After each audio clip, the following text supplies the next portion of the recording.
Hello दोस्तों, मैं राहुल मिश्रा, आपका रीजनिंग एडुकेटर। आप लोगों का स्वागत करता हूं आपके अपने चैनल ग्रेट आईक्यू में। स्टूडेंट मैं रीजनिंग पढ़ाता हूं, जैसे कि मैंने आपको भी बताया, और मैंने पिछले बीते हुए कुछ सालों में आईबीपीएस बैंक पीओ के मेंस 4 बार निकाले हुए हैं। एसएससी सीजीएल भी निकाला हुआ है, और लास्ट टाइम जब आरआरबी एनटीपीसी 2015 हुआ था वो भी मैंने क्रैक किया हुआ है पूरा। सो इस वीडियो में मैं अपनी एक्सपीरियंस को आपके साथ शेयर करूँगा कि फिगर काउंटिंग के चैप्टर को कैसे सॉल्व करें। और इस वीडियो में मैं आपको ये भी बताऊंगा कि उस क्वेश्चंस को जो आप लोग सॉल्व करने में 1.5 मिनट या 2 मिनट या 1 मिनट लगाते हो, वो 20-30 सेकंड में सॉल्व कैसे करें। तो पहले वीडियो हमारी हर हमेशा कॉन्सेप्चुअल रहेगी। मेरे पढ़ाने का तरीका ये रहेगा बच्चों कि मैं पहले आपको कॉन्सेप्ट सिखाऊं, फिर उसके बाद हम लोग क्वेश्चन डिस्कस करेंगे उन्हीं कॉन्सेप्ट पे, जैसे हमारी ऑफलाइन क्लासेस में होता है। ये नहीं कि मैं 10 क्वेश्चन करके आ गया और जादू दिखा दिया और काम हो गया, ऐसा नहीं। वो जादू कैसे दिखाया उसके पीछे पूरा प्रोसीजर होता है, वो भी मैं आपको बताऊँगा। ठीक है। सो आई होप आपको ये वीडियो पसंद आएगी। इस वीडियो को लास्ट तक जरूर देखना, बीच में स्किप मत करना, क्योंकि मैंने रेलवे के भी क्वेश्चन इसमें लिए हुए हैं और सीजीएल के भी लिए हुए हैं। जिसने सीजीएल के कर लिए रेलवे तो उससे ऑटोमेटिकली हो ही जाएगी। ठीक है। सो वीडियो स्टार्ट करते हैं, और वीडियो को लाइक करें, शेयर करें, हमारे चैनल को सब्सक्राइब करना ना भूलें। सो बच्चों, फिगर काउंटिंग चैप्टर स्टार्ट करने से पहले हम लोग क्या करेंगे कि किस टाइप के क्वेश्चन आते हैं उस चैप्टर में से उसको पहले डिस्कस करेंगे, फिर 1 बाय 1 उन टाइप्स को डिस्कस करेंगे। तो सबसे पहले फिगर काउंटिंग चैप्टर में हमारा आता है नंबर ऑफ डायगोनल्स, यानी कि हमें कर्ण गिनने होते कि कोई भी फिगर आपको मिल जाएगी, उसमें कर्ण कितने हैं ये आपको गिनना है। और दूसरी चीज़ आएगी नंबर ऑफ लाइंस, कि एक फिगर मिल जाएगी आपको रेक्टेंगल, ट्राइंगल, पॉलीगन की, उसमें कितनी लाइंस है। 2-3 फिगर को कंबाइन करके पूछेगा कि कितनी लाइंस आपके फिगर में हैं। और इस टाइप का सेम क्वेश्चन आपका सीजीएल 2018-19 दोनों में आया हुआ है। ठीक है। सो 2 मार्क का क्वेश्चन यहाँ से आपका 100% कवर होना ही होना है। सेकंड चीज़, हमें काउंट करना पड़ेगा कितने सर्कल्स हैं, मतलब वृत्त। काफ़ी सारे सर्कल्स आपको बने हुए मिल जाएंगे, और आपको काउंट करना पड़ेगा कि कितने सर्कल्स हैं उस फिगर में। थर्ड चीज़, आपको क्या काउंट करना सीखना पड़ेगा, स्क्वायर एंड रेक्टेंगल काउंट करना सीखना पड़ेगा। स्क्वायर को क्या बोलते हैं हिंदी में बच्चों, वर्ग, और रेक्टेंगल को क्या बोलते हैं, आयत। तो इन दोनों को भी हमें काउंट करना सीखना है। इससे भी प्रीवियस ईयर में सीजीएल और रेलवेज में काफ़ी क्वेश्चन आए हैं। ठीक है। और नेक्स्ट सबसे इंपॉर्टेंट जो इस चैप्टर का है उसको कहते हैं हम ट्रायंगल्स को काउंट करना। इससे हर बार क्वेश्चन आता ही आता है। इनमें से तो काफ़ी कम चांसेस होते हैं, बट सबसे ज़्यादा चांस होता है आपका कि नंबर ऑफ ट्रायंगल्स, यानी कि कितने त्रिभुज हैं किसी भी आकृति में, आपको वो गिनना होगा। तो अब इस सब चीज़ों को हम सीखेंगे कैसे, बिना किसी फॉर्मूला के सीखेंगे, और जल्दी से जल्दी सॉल्व करने के मेथड्स मैं आपको बताऊँगा, ताकि मैक्सिमम टू मैक्सिमम 1 मिनट के अंदर, वैसे तो 30 सेकेंड्स बहुत होता है रीजनिंग के क्वेश्चन के लिए, मैक्सिमम टू मैक्सिमम 1 मिनट के अंदर आपके सारे 100% एक्यूरेट आंसर्स आ जाएं इन्हीं सब टॉपिक से। और जैसे ये चैप्टर कवर होगा स्टूडेंट्स, आपको मैं क्या करूँगा, एक पीडीएफ कंपाइल करके दे दूंगा, जो कि आपके सारे प्रीवियस ईयर के एक पूरा का पूरा क्रक्स है। उसको करने के बाद क्या होगा कि आपको बुक लेने की कोई ज़रूरत नहीं है, सीधा उसको सॉल्व करो और एग्जाम में जाके क्वेश्चन टिक करो, 100% क्लिक हो जाएगा। ठीक है। और सॉल्यूशंस भी आपको मैं दे दूंगा। तो बच्चों, सबसे पहले हम लोग बात करेंगे कि नंबर ऑफ डायगोनल्स कैसे काउंट करें किसी भी गिवन पॉलीगॉन पे। ठीक है। तो सबसे पहले आपको क्या करना है, फॉर्मूला पता होना चाहिए, n bracket n-3 bracket close divided by 2। अब इस फॉर्मूला में n क्या है, n का मतलब है नंबर ऑफ साइड्स, यानी कि कोई सी भी फिगर आपको गिवन होगी, आपका सबसे पहला काम क्या होगा कि उसके नंबर ऑफ साइड्स आपको काउंट करनी है, n की जगह पुट करना है, और आंसर आपका आ गया। बस इतना सा काम करना है, विदिन 20 सेकेंड्स आपके आंसर आ जाएंगे। तो सबसे पहले इसको इंप्लीमेंट करके देखते हैं ट्राइंगल पे। ठीक है। ट्राइंगल में कितनी साइड हैं, 3 साइडें होती हैं, 1, 2 एंड 3। तो n की वैल्यू यहाँ क्या हो गई बच्चों, 3 हो गई। अब n की वैल्यू यहाँ पुट कर दो, 3 ब्रैकेट 3-3 बाय 2। अब 3-3 हमें पता है क्या होता है, 0 होता है, तो ये वैल्यू क्या बन जाएगी, 0। तो इसका आंसर क्या आ गया, 0। ट्राइंगल में कोई भी डायगोनल नहीं होता, हमें पता है, तो 0 भी यहाँ पे आंसर आ गया। इसी तरीके से स्क्वायर है, कितनी साइड होती हैं, 4 होती हैं, तो n की वैल्यू यहाँ क्या हो गई, 4 हो गई। फॉर्मूला में पुट करो, 4 ब्रैकेट 4-3 बाय 2। तो 4-3 इज़ 1, 4 × 1 बाय 2। तो 2 से 4 को डिवाइड करेंगे तो आंसर क्या आ गया, 2। तो स्क्वायर में कितने ट्रायंगल बन गए, ओहो, तो स्क्वायर में बच्चों कितने डायगोनल हो गए, 2 हो गए। सिमिलरली रेक्टेंगल में भी 4 साइडें होती है, तो कितने डायगोनल आ जाएंगे, 2 आ जाएंगे। अब ये पेंटागन है, कैसे पता है, देखो 5 साइड है, 1, 2, 3, 4 एंड 5। तो n की वैल्यू क्या बन गई, 5 आ गया। अब फॉर्मूले में पुट कर दो यहाँ पे, डैट इज 5-3 डिवाइडेड बाय 2। तो 5 × 2 बाय 2। तो पेंटागन में कितने डायगोनल्स बन गए, 5 बन गए। तो ठीक है बच्चों, अभी हमने पेंटागन देखा। अभी तक इंग्लिश में बात की थी सारी कि हम अपना सेशन बायलिंगुअली रखेंगे कि हर तरीके के स्टूडेंट हमारी वीडियो को समझ पाएँ। ठीक है, अब थोड़ा हिंदी में बात कर लेते हैं कि पेंटागन को क्या बोलते हैं? पंचभुज। 5 जिसकी भुजा होती है वो होता है पेंटागन। ठीक है, और विकर्ण क्या होता है मैं अभी आपको बताऊँगा। रेक्टेंगल को क्या बोलते हैं? आयत। 4 साइड होती हैं, 4 भुजा होती है, तो कितने कर्ण या विकर्ण है इसमें? 2। उसी प्रकार से यहाँ स्क्वायर में है और ट्राइंगल में तो कुछ होता ही नहीं है। अब विकर्ण होते क्या है देखो ध्यान से, अभी रब कर देते हैं इसको। जैसे फॉर एग्जांपल मुझे आयत में विकर्ण बनाना है यानी कि डायगोनल बनाना है, तो मैं कैसे बनाऊंगा? देखो, कोई भी 2 कॉर्नर के पॉइंट को आपस में मिला दो, ये क्या हो जाएंगे? विकर्ण हो जाएंगे। और एंगल क्या बनता है इनका? 90 डिग्री। ये सब मैथ जब आप पढ़ोगे आपको क्लियर हो जाएगा। ठीक है, सो ये विकर्ण हो गए 2 इसमें। सिमिलरली स्क्वायर में बना दो यहाँ पे भी। ठीक है, स्क्वायर में भी बन गए 2। ये क्या होते हैं? डायगोनल यानी कि विकर्ण। बट ट्राइंगल में आपका नहीं बनेगा। ठीक है, क्योंकि ट्राइंगल में आप देखोगे ध्यान से तो इसको बोलते हैं मीडियन, ये विकर्ण नहीं होता। ठीक है, तो इसीलिए ट्राइंगल में हमारा आंसर आता है 0। इसी प्रकार से पेंटागन में बन जाएगा। अगर सप्तभुज की बात करेंगे तो सेप्टागन बोलते हैं उसको इंग्लिश में। 7 साइडें होती हैं, तो n की जगह आप 7 पुट कर दोगे यहाँ पे। ठीक है, 7 - 3 डिवाइडेड बाय 2। सो यहाँ क्या आ जाएगा? 7 × 4/2 यानी कि 7 के गुणा 4 और भाग 2 में कर दिया हमने। अब इसको सॉल्व करेंगे तो आंसर क्या आ जाएगा? 14। एग्जाम में देखो बच्चों, आपको बनाने के लिए नहीं आएगा, आपसे सिंपल क्वेश्चन पूछा जाएगा कि भैया हमें बता दो कितने विकर्ण हैं इसमें, कितने डायगोनल हैं। सिंपल सा क्वेश्चन आएगा, आपको बना के वहाँ कोई कलाकारी नहीं करनी पेपर में। ठीक है, पेपर सॉल्व करना है और आंसर क्लिक करना है, ना ही किसी को दिखाना है। तो उसके लिए सीधा फॉर्मूला पुट करो और आंसर आपके सामने होगा। अब हम नेक्स्ट टाइप पे मूव करते हैं, यानी कि नंबर ऑफ लाइंस पे कितनी रेखा है किसी भी आकृति में, उसको हम डिस्कस करते हैं। तो बच्चों ये हमारा है second part, that is number of lines. कितनी रेखा है किस आकृति में, वो आपको गिननी होती हैं। ठीक है, और ये रेलवे का सबसे फेवरेट क्वेश्चन है। टीसीएस में जो लास्ट ईयर पेपर हुआ था आपका, या लास्ट टाइम जो भी पेपर हुआ था आपका रेलवे की तरफ से आरपीएफ एसआई में, सेम इसी टाइप के क्वेश्चन आपको देखने को मिलेंगे। चाहे आप कोई सा भी प्रीवियस ईयर का सेट उठा के देख लेना। और जहाँ तक पता लगा है मेरे को, जो भी मेरे स्टूडेंट मेरे से पढ़े हुए हैं, कि सब इसमें मिस्टेक करके आए थे। एक लाइन को 2-2 बार गिन के आ गए थे और उनके मार्क्स कट गए थे। तो आपको ऐसे नहीं करना, क्योंकि आप अब मेरे से पढ़ रहे हो। आपको काउंट करने की सबसे ईजी और स्मार्ट तरीका मैं बता दूंगा। आपको बस 3 स्टेप फॉलो करने और आपके हर बार आंसर सही आएंगे। ठीक है, सो 100% कन्फर्म्ड है कि आरआरबी एनटीपीसी में भी सेम टाइप के क्वेश्चन आ सकते हैं। ध्यान रखना इस बात को। ठीक है, तो आपको ये टिप्स पे होने चाहिए और कुछ रटना नहीं है, बस देख के सीखना है। तो किसी भी आकृति, कोई सी भी आकृति आपके सामने हो, फॉर एग्जाम्पल त्रिभुज, आयत, वर्ग, स्क्वायर, रेक्टेंगल जिसे बोलते हैं, तो वो भी किसी न किसी लाइन से बने होते हैं। सारी की सारी 2D फिगर होती हैं। तो लाइन को कैसे काउंट करना है वो मैं आपको सिखाऊंगा। तो 3 स्टेप होते हैं, देखो ध्यान से, आप बोर्ड पे फोकस करना। हॉरिजॉन्टल लाइन अगर बोले तो इंग्लिश में हॉरिजॉन्टल लाइन यानी कि सीधी रेखा, ये मैंने यहाँ फिगर बनाई हुई है, या तो वो सीधी रेखा से बनी होगी। वर्टिकल लाइन यानी कि ऊपर की तरफ को उठी हुई जो रेखा होती है, ऊपर की तरफ को सीधी रेखा, उसे कहते हैं वर्टिकल। या तो स्लैंट होगी यानी कि तिरछी रेखा, ऐसे करके। जो डायगोनल मैंने आपको बताया था ना, कर्ण, वो सारे क्या होते हैं? तिरछे तो होते हैं ना, स्लैंट होते हैं, तो उनको हम बोलेंगे स्लैंट। ठीक है, थोड़ी बहुत इंग्लिश भी सीखने की कोशिश करो, है ना, कुछ घटेगा नहीं आप लोगों का। ओके, सो सबसे पहले इस फिगर की बात करते हैं। सबसे बेसिक फिगर है, इसमें कितनी रेखा है हमें गिननी है। ठीक है, तो फर्स्ट स्टेप, सबसे पहले स्टेप क्या होगा आपका, कि आपको हॉरिजॉन्टल लाइन देखनी है कि सीधी रेखा कितनी है। तो इस फिगर में देखो कितनी सीधी रेखा है, ये पूरी एक लाइन हो गई सीधी रेखा।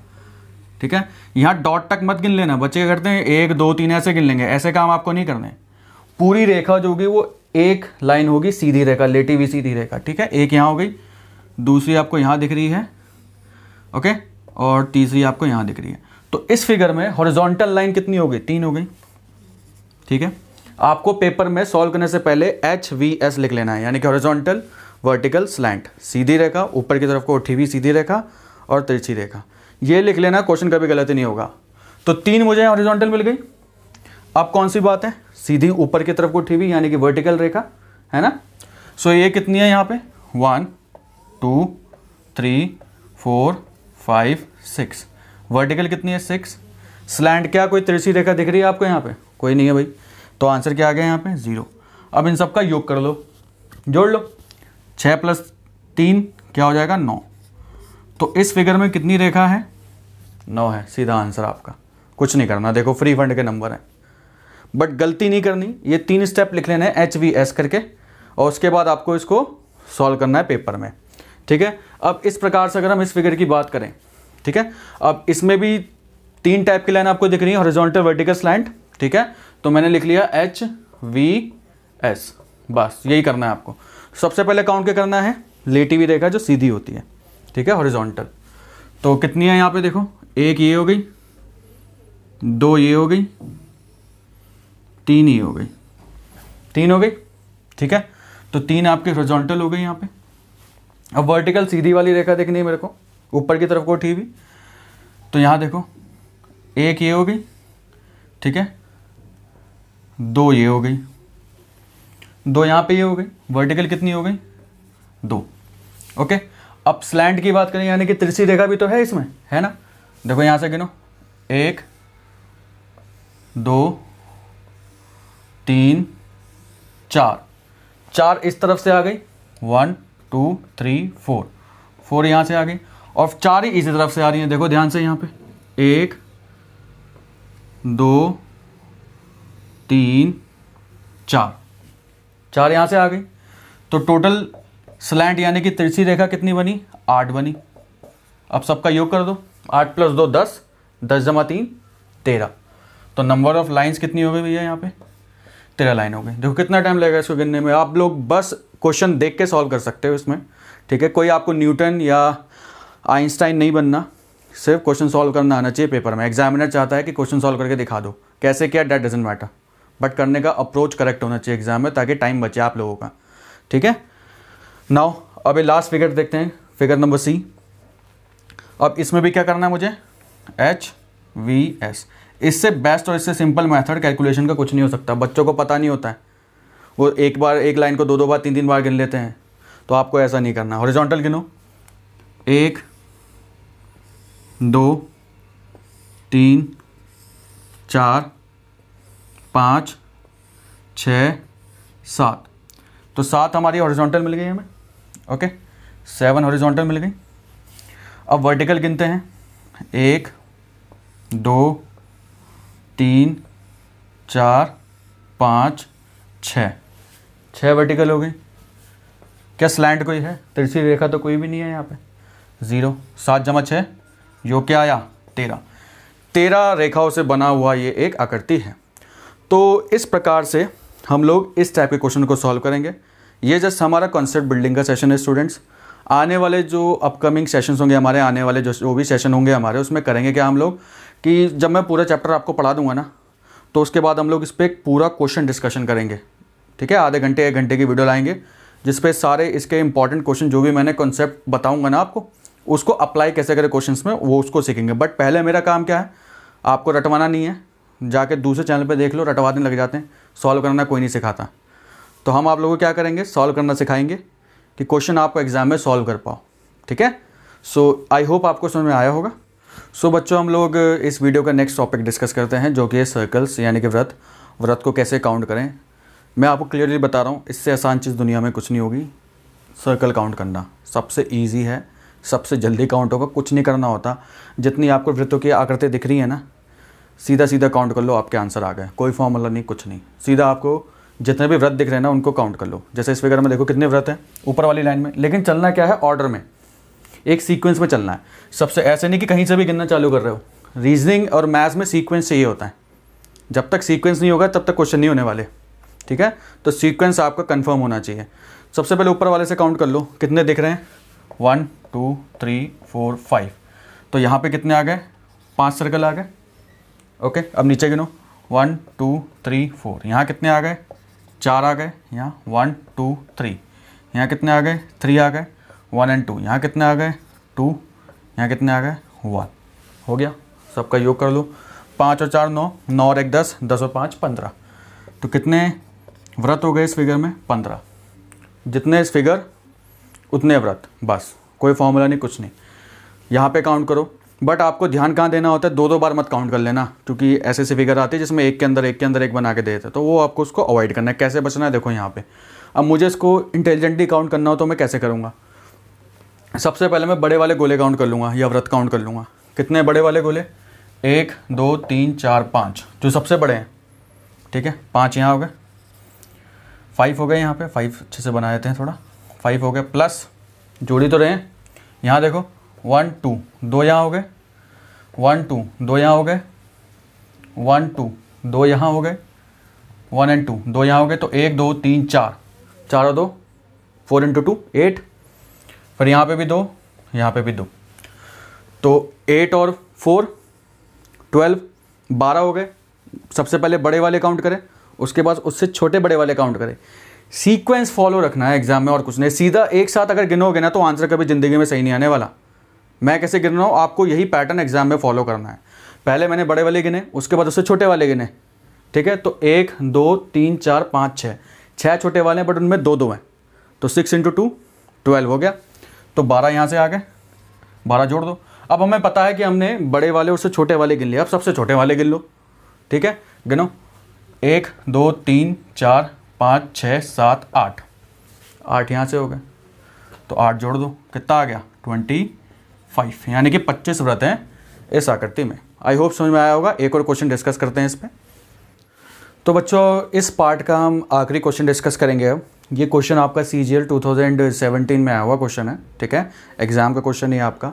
अब इसमें नंबर ऑफ सर्कल्स काउंट करें, ठीक है। देखो अब आपने अगर कॉन्सेप्ट सीख लिया ना तो मेरे सॉल्यूशन मत देखो, पहले आप लोग खुद वीडियो पॉज करके इसको सॉल्व करो, ठीक है। उसके बाद फिर इसका आपको सॉल्यूशन देखना, सीधा मेरा सॉल्यूशन मत देखो। जैसे आपको लगेगा हाँ मैं कर सकता हूँ, तो पहले खुद ट्राई करो। इससे क्या होगा, आपकी वीडियो के साथ साथ प्रैक्टिस भी हो जाएगी, फिर आपके कॉन्सेप्ट जहाँ गलती होगी कॉन्सेप्ट भी क्लियर होना है, ये आपको करना है बस, ठीक है। सो करते हैं काउंट, फिर ट्राई कर लो वीडियो पॉज करके। आई होप कर लिया होगा। तो अब हम लोग करते हैं डिस्कस इसको। तो सबसे पहले देखो, आप लोग अगर ऑब्जर्व करोगे ना, ये दोनों फिगर सेम ही है, सेम ही है ना। अगर एक साइड की हो जाएगी तो उसका दो गुना कर देंगे। अगर एक साइड की हम लोग सर्कल्स काउंट कर लेंगे तो दूसरा भी हमारा निकल जाएगा, 2 गुना हो जाएगा ना उसका, ठीक है। तो सबसे पहले एक ही साइड के हम काउंट कर लेते हैं, कितने सर्कल हैं, 1 2 3। इस वाली फिगर में 3 हैं, 1 2 and 3। इस वाली फिगर में 3 हैं, ठीक है। और ए के बीच में कितना हो गया, 7। तो पूरे इस साइड से कितने मिले हमें, 7 मिले। और बच्चों एक चीज़ और ध्यान रखना कि कभी भी 2 सर्कल को जुड़ के ना कभी भी एक सर्कल नहीं बनेगा, ठीक है। ये कॉन्सेप्ट होता है, इसलिए मैं बोलता हूँ कि जितने फिगर वो आपका आंसर। ट्राइंगल में क्या होगा कि 2 लाइन को जुड़ के एक नया ट्राइंगल बन सकता है, बट सर्कल में ऐसा कभी नहीं होता, ठीक है। कैसे नहीं होता देख लो ध्यान से। जैसे मैंने 2 सर्कल बना दिए, क्या ये सर्कल है क्या, ये कोई सर्कल थोड़ी होता है, ये वृत्त तो हुआ नहीं। तो ये इसके पीछे कॉन्सेप्ट है। सपोज करो मैंने एक और बना दिया, तो अलग बनाना सर्कल। अब इससे ये जुड़ गया, ये कोई सर्कल थोड़ी बना, ये प्रॉपर शेप थोड़ी हुई सर्कल की, जो आकृति होती है सर्कल की ये थोड़ी हुई, ठीक है। तो कोई भी 2 सर्कल जुड़ के एक सर्कल नहीं बनता, इसलिए जितनी फिगर में सर्कल्स होते हैं वही आपका आंसर होता है, ठीक है। ये कॉन्सेप्ट है इसके पीछे। ऐसे नहीं बोलता मैं हवाबाजी में, मैं कॉन्सेप्ट सिखाता हूँ, उसके बाद ही बात होती है सारी। तो 7 यहाँ पे हो गए, ठीक है। 7 भी यहीं पे होंगे क्योंकि सेम है, तो 7 यहाँ हो गया, ठीक है। सेम ही तो फिगर है, तो जरूरत क्या गिनने की। थोड़ा सा स्मार्ट चलोगे तो क्वेश्चन 10 सेकंड और पहले सॉल्व हो जाएगा, ठीक है। 7 यहाँ हो गए, 7 यहाँ हो गए, और बीच वाले हमने छोड़े थे, तो 1 2 3, 3 यहाँ से आ गए, सबको जोड़ दो, 14 और 3 17। तो 17 इसका आंसर हो गया बच्चों, ठीक है। आई होप आपको समझ में आया होगा। मिलते हैं अगले सेशन में इसी प्रकार के कुछ इंपॉर्टेंट कॉन्सेप्ट और क्वेश्चंस के साथ। तब तक हमारे चैनल को सब्सक्राइब करें, लाइक करना इस वीडियो को ना भूलें, और ज़्यादा से ज़्यादा हमारी इस वीडियो को शेयर करें अगर ये वीडियो आपको हमारी अच्छी लगी, ठीक है। Bye bye, take care.